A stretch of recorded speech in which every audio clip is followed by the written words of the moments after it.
బాధలున్నంత మాత్రాన భగవంతుని ప్రార్థించగలరంటారా? I don't think so. దుఃఖం ఉన్నంత మాత్రాన భగవంతుని ప్రేమిస్తాడా, ఆరాధిస్తాడా, ధ్యానిస్తాడా? ఇది సాధ్యమా? నో. బాధలుంటే మనిషి ఏడవగలడేమో గాని బాధలున్నంత మాత్రాన భగవంతుని వేడుకోలేడు. అర్థమైనప్పుడే, భగవంతుని ఎందుకు ప్రార్థిస్తున్నామో అర్థమైనప్పుడు మాత్రమే ప్రార్థించగలడేమో గానీ లేకపోతే ప్రార్థించే అవకాశం లేదు. నేను చిన్నతనంలో నాకు ఒకటి ఇప్పుడు మర్చిపోయినది, ఈ సమయంలో జ్ఞాపకం వస్తుంది. శివాలయం వెళ్ళి వస్తూ ఉంటే ఒక పెద్ద ఆయన, ఏనాయనా అనిపించాడు. శివాలయం నుంచి నేను బయట వస్తున్నా. ఆయన నన్ను అంటాడు చూసి, ఏమిటి ఆలయానికి వెళ్ళి వస్తున్నావే? ఆయన బయట ఉన్నాడు, ఆలయం బయట. అది కొన్ని బయట ఉండేటువంటివి, అందరూ లోపలికి పోలేరు, సంస్కారాలు ఉంటే తప్ప. ఆ బయటే ఉండి లోపలికి వెళ్ళి వస్తూ ఉంటే విభూతి పెట్టుకొని, ఏనాయనా ఏమా శివాలయానికి వెళ్ళి వచ్చావా? ఏం జరగాలని మొక్కున్నావు? ఆయనకి నేను దొరికాను, చిన్న కుర్రాడు. నాకు అర్థమవుతుంది ఈయన అవహేళన చేస్తున్నాడు. ఆ రోజుల్లో అందరూ అట్లాగే చేసేవాళ్ళు. ఈ రోజుల్లో చేయరని కాదు, ఎదురుగా చేసే ధైర్యం లేదు. అప్పుడు అందరికీ ధైర్యమే. ఎందుకని? చిన్నపిల్లవాడు కనుక. నేను అందుకని ఆయనకేమి రెస్పాన్స్ ఇవ్వకుండా, సమాధానం చెప్పకుండా నా దారిని నేను పోతున్నా. నన్ను వెంబడించాడు. నక్షత్రయ్య, ఇదిగో నాయనా నిన్నే నిలబడ్డాను. ఏమండి అన్న? అదే ఏం జరగాలని మొక్కొని వచ్చావు? ఎందుకో భగవద్ అనుగ్రహం చేత నేను టపీమని చెప్పాను ఆయన సమాధానం. ఏమని చెప్పానో తెలుసా? ఏం జరగకూడదని మొక్కొని వచ్చానండి అని చెప్పాను. ఏం జరగకూడదు అతను. అదేంటి అది అన్నాడు. ఇంకా నేను మాట్లాడలేదు, వెళ్ళాను. ఎందుకంటే ఆ బుద్ధికి ఇంకెక్కదు. అది శృతి మందిరంలో చెప్తే అర్థమయ్యే విషయం కానీ బజార్లో చెప్తే అర్థమయ్యే విషయం కాదు. అందుకని నేను కాముగా వచ్చేసాను. ఎందుకంటే ఏం జరగాలని భగవంతుని అడుగుతాం. ఏం జరగాలి, ఏం జరగకూడదు అని అడుగుతున్నా. భగవంతుడి దగ్గరకు పోయి ఏం జరగకుండా ఉండాలని అడుగుతున్నా. హాయిగా వీధిలో ఆడుకుంటూ ఉండేటువంటి పిల్లలు ఈనాడు ఇరాకులో క్షతగాత్రులై ఆసుపత్రుల్లో పడి ఉండారే, ఇది జరగాలనా? ఏ పాపం చేసినారని? చిన్న బిడ్డలు, ఆడుకుంటుండేటువంటి బిడ్డలు కాళ్ళు దిగి చేతులు పోయి క్షతగాత్రులై ఆసుపత్రిలో ఉండారే, ఇవి జరిగాయి. ఇవి జరగాలన్నా చెప్పండి? పుట్టుకలోనే చాలా మంది అంధులు ఈ ప్రపంచంలో, ఇది జరగాలా? వికలాంగులు ఎందరో ఈ జగత్తులో, ఇది జరగాలనా? తల్లి గర్భంలోనే ప్రాణాలు పోగొట్టుకున్న వాళ్ళు కొందరు, జన్మిస్తూ జారిపోయిన వాళ్ళు కొందరు, పెరుగుతూ పారిపోయిన వాళ్ళు కొందరు, మంచాల్లో మగ్గిపోయిన వాళ్ళు కొందరు,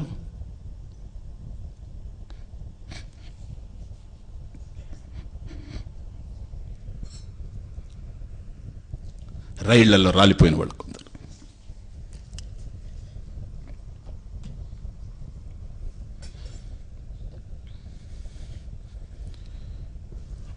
భగవాన్ ఇవన్నీ జరగకూడదని ప్రార్థిస్తూ ఉన్నా, జరగాలని కాదు. ఇవన్నీ జరగకూడదని ప్రార్థిస్తున్నా. ఇవన్నీ నీకు వినిపించడం కదా, ఎవరున్నారు గనక. రెండే ప్రధానమైన విషయాలు జీవితంలో గుర్తుపెట్టుకోండి: వినడం, వినిపించడం. ఈ రెండే పట్టుత్వమైనటువంటి విషయాలు. ఆప్త వాక్యాన్ని వినడం, ఆపద వాక్యాన్ని శ్రద్ధతో భగవంతుడికి వినిపించడం. మహాత్ములు చెప్పేటువంటి ఆప్త వాక్యాన్ని, ఎందుకంటే అది భగవద్వాణి, భగవద్వచనం. ఒక గురువు పలికేది, గోవిందుడు పలికేది వేరు కాదు.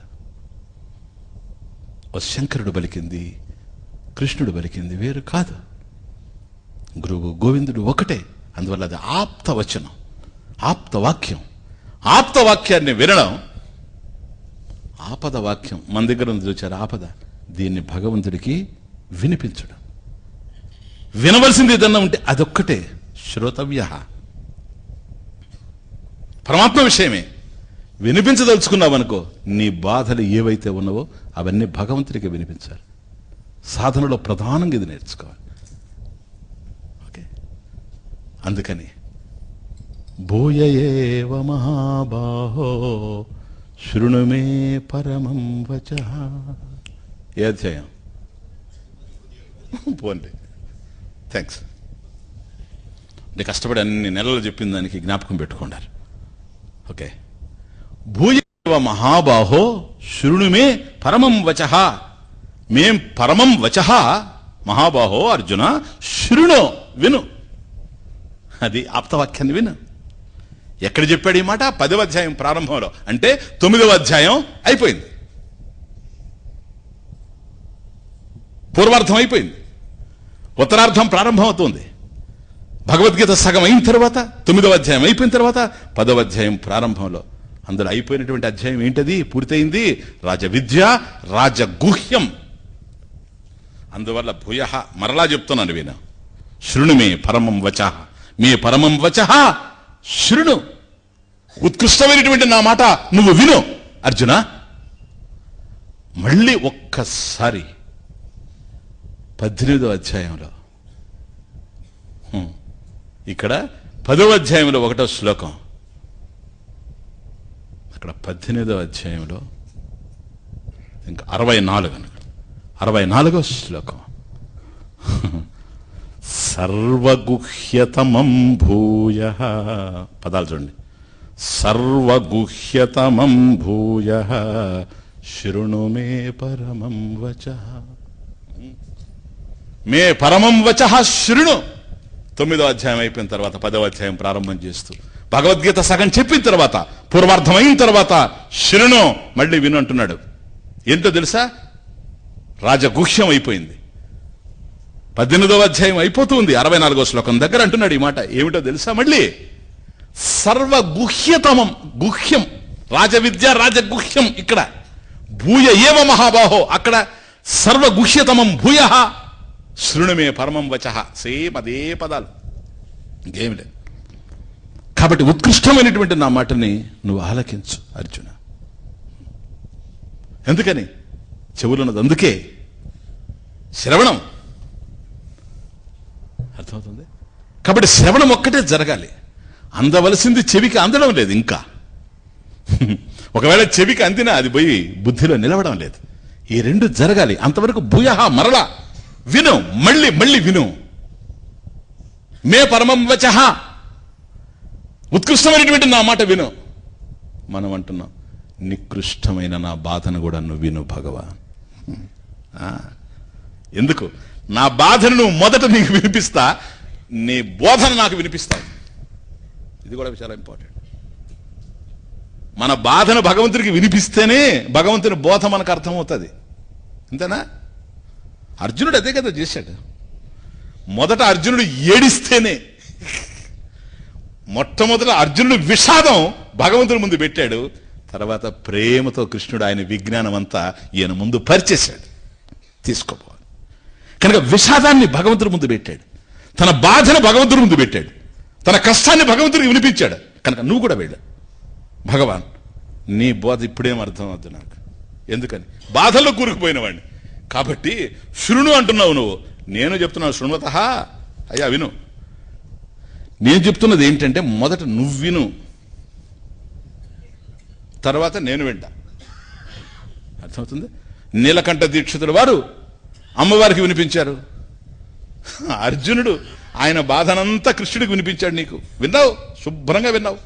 మొదటి అధ్యాయం అంతా ఆయనే మాట్లాడి, నిన్ను అసలు మాట్లాడనివ్వలేదు. నువ్వు మాట్లాడబోతున్నా కూడా ఆయనే మాట్లాడు. అర్థమవుతుంది? పరీక్షితుడు తన బాధనంతా కూడా సుఖబ్రహ్మ చరణ కమలాల దగ్గర పెట్టాడు. కనుక ఏ భక్తులైనా, ఏ శిష్యుడైనా తన బాధను భగవంతుడికి ఎరుకపరచడమే. కాబట్టి నా బాధను నీకు వినిపిస్తాను, తర్వాత నీ బోధ నాకు అందుతుంది. ఓకే? మన బాధల్ని భగవంతుడికి పూర్ణ విశ్వాసంతో వినిపించడం సాధనలో శుభారంభం అని నేను అనుకుంటూ ఉన్నా. శుభారంభం. ఎందుకని? కష్టాలు కొత్తవి కాదు, బాధలు కొత్తవి కాదు, కన్నీళ్లు నూతనమైనవి కావు. ఎప్పుడు వస్తాయనేటువంటి ఆలోచన లేదు. ఎప్పుడైనా రావచ్చు, ఎలాగైనా రావచ్చు. కనుక వచ్చినప్పుడు ఏం చేస్తావు? ఎవరి కోసమో వెతుకుతున్నావు? నో, భగవంతుడికి వినిపించు. వెళ్ళి ఆలయానికి వెళ్ళు. బాధలు వచ్చాయని స్నేహితుడిలకు కాదు నువ్వు వెళ్ళాల్సింది. బాధలు వస్తే నీకు స్నేహితుడు ఎవరు? సుహృత్ నివాస శరణం సుహృత్, పరమాత్మ. ఆయనకి వీడు వినిపించు. ఆయన వింటాడు నీ బాధ. కనుక బాధలు వినిపించడం శుభారంభం అంటున్నాను. ఇది ఎందుకో తెలుసా? పూలు పూయడం జరిగింది అంటే అది ఫలోత్పత్తికి నిదర్శనం. మొదట పూలు పూస్తాయి, ఆ తరువాత పూల రేకులు రాలి, అండర్స్టాండ్, పూల రేకులు రాలి అందులోంచి కాయలు వస్తాయి. ఆ కాయలే పండ్లు అవుతాయి. కనుక బాధలు వచ్చాయనుకో, భగవంతుడితో పోయి చెప్పుకోవడంలో ఆ బాధలు రాలిపోతాయి పూల రేకుల్లాగా. ఆ తర్వాత బోధలు మోక్ష ఫలములాగా మనకు అందుతాయి. చింతలుంటే ఉండొచ్చు, ఇదొక్కటే చింత తీరే మార్గం. చింత తీరే మార్గం ఇదొక్కటే. సందేహం అవసరం లేదు నీకు. మొదట దుఃఖాన్ని పెట్టుకొని నువ్వు ధ్యానం చేయలేవు, బాధల్ని పెట్టుకొని భగవంతుని ప్రార్థించలేవు, బాధల్ని విసిరిపడేయడానికి శక్తి లేదు. బాధల్ని నైవేద్యంగా పరమాత్మ పాదాల దగ్గర పెట్టి ఏ త్యజంతి బహుతర పరితాపం, ఏ త్యజంతి బహుతర పరితాపం, ఏ త్యజంతి బహుతర పరితాపం, ఏ భజంతి సచ్చిత్ సుఖరూపం, ఏ భజంతి సచ్చిత్ సుఖరూపం, నహి రే నహి శంకా కాచిత్, నహి రే నహి శంకా కాచిత్, నహి రే నహి శంకా. సదాశివ స్వామి వారు, ఇది చింత తీరే మార్గం. ఈ విషయంలో నీకు సందేహం అవసరం లేదు. నహి రే నహి శంక. ఎందుకని? ఈ పని చేయి. ఏం చేయాలి? అందరు చేసింది ఇదే. ఏ త్యజంతి బహుతర పరితాపం, తన మనసులో ఉండేటువంటి దుఃఖాన్ని, బాధల్ని ఎవరైతే పరమాత్మ దగ్గర పరిత్యజించారో, చూసారా? మొట్టమొదటి ఇది. ఏ త్యజంతి బహుతర పరితాపం, ఏ భజంతి సచ్చిత్ సుఖరూపం. తర్వాత భజ సేవయా, ఆ తర్వాత భజన, భగవంతుని సేవించడం. సత్ చిత్ సుఖరూపం. కాబట్టి సత్యం జ్ఞానం అనంత స్వరూపుడైనటువంటి పరమాత్మని, సత్య జ్ఞానానంద రూపుణ్ణి మనం ధ్యానించేది ఎప్పుడు తెలుసా? ఆ తర్వాత. ఎప్పుడు? దుఃఖం పెట్టుకొని కాదు. కాబట్టి ఏ త్యజంతి యహ త్యజంతి బహుతర పరితాపం, ఎవరైతే వాళ్ళ హృదయంలో ఉండేటువంటి దుఃఖాన్నంతా కూడా పరమాత్మ యొక్క చరణ కమలాల కింద పెట్టేశారో, భగవాన్ నీకు వదిలేశా, నేను తేలికపడిపోయాను. తేలికపడిపోయాను. మాట్లాడి అయిపోయింది. నా బాధనంతా నీకు వివరించేశాను. మొదటి అధ్యాయం అంతా, రెండవ అధ్యాయం 10వ శ్లోకం వరకు అర్జునుడు తన బాధని వినిపించి వినిపించి వినిపించి శిష్యస్తేహం షాధిమాం త్వాం ప్రపన్నం. కృష్ణ, ఇంతకుముందు ఎవరు? సఖుడు, ఫ్రెండ్. కృష్ణుడికి అర్జునుడు దగ్గరైంది స్నేహితుడుగా. స్నేహితం ఎక్కడికి వచ్చిందో తెలుసా? శిష్యుడుగా. తర్వాత ఎక్కడికి వచ్చిందో తెలుసా? భక్తుడుగా. భక్తోసి మే సఖాచేతి రహస్యం ఏతత్ ఉత్తమం. అర్జున, నీకెందుకు ఈ ఉత్తమమైనటువంటి రహస్యమైనటువంటి జ్ఞానాన్ని అందిస్తున్నానో తెలుసా? నువ్వు సఖుడివే కాదు, భక్తోసి భక్త అసి, నువ్వు నా భక్తుడివయ్యావు. కనుక మొట్టమొదట భగవంతుడికి స్నేహితుడిగా వచ్చాడు, తర్వాత శిష్యుడయ్యాడు, తర్వాత భక్తుడయ్యాడు. మనం అట్లా కాదు, ముందు భక్తులయ్యి, తర్వాత స్నేహితులయ్యి, తర్వాత ఏదో ఇదయ్యి, స్థిర శత్రువులయ్యి. ఇది విలోమం అనులోమ వ్యవహారాలు, ఇదంతా అర్థమవుతుంది. మొదట చాలా భక్తితో పోతారు గురువు దగ్గరికి. ఆయన్ని చూస్తే చాలు, 4 రోజులు చూసేటప్పుడు ముఖం మొత్తినట్టు ఉంటుందేమో. ఆ తర్వాత బాగున్నారా అక్కడ స్టార్ట్ అవుద్ది. అప్పుడు అనుకుంటాడు ఆయన, ఓరే ఒరే ఒరే మళ్ళీ పోతా ఉండదు కొన్ని జన్మల వెనక్కి వ్యవహారం. తెలుసు, విషయం తెలిసిన వాడికి తెలుసు. కానీ మనం ఏం చేయగలం? Where we cannot change, we have to accept. ఎక్కడ మార్చలేమో అక్కడ అంగీకరించలేము, ఎంతకైనా చేసేది ఏమి లేదు అనుకుంటాడు. కానీ సంస్కారం అది కాదు. స్నేహితుడిగా వచ్చి శిష్యుడయ్యి భక్తుడయ్యి తరించిపోయాడు అర్జునుడు. అర్థమవుతుంది. కాబట్టి ఏ త్యజంతి బహుతర పరితాపం, ఏ భజంతి సచ్చిత్ సుఖరూపం. కాబట్టి భగవంతుడికి వినిపించడం, నహిరే నహి శంక, ఈ విషయంలో నీకు ఏ విధమైనటువంటి శంక అవసరం లేదు. ఓకే, సందేహం అవసరం లేదు. ఇదొక్కటే చింత తీరే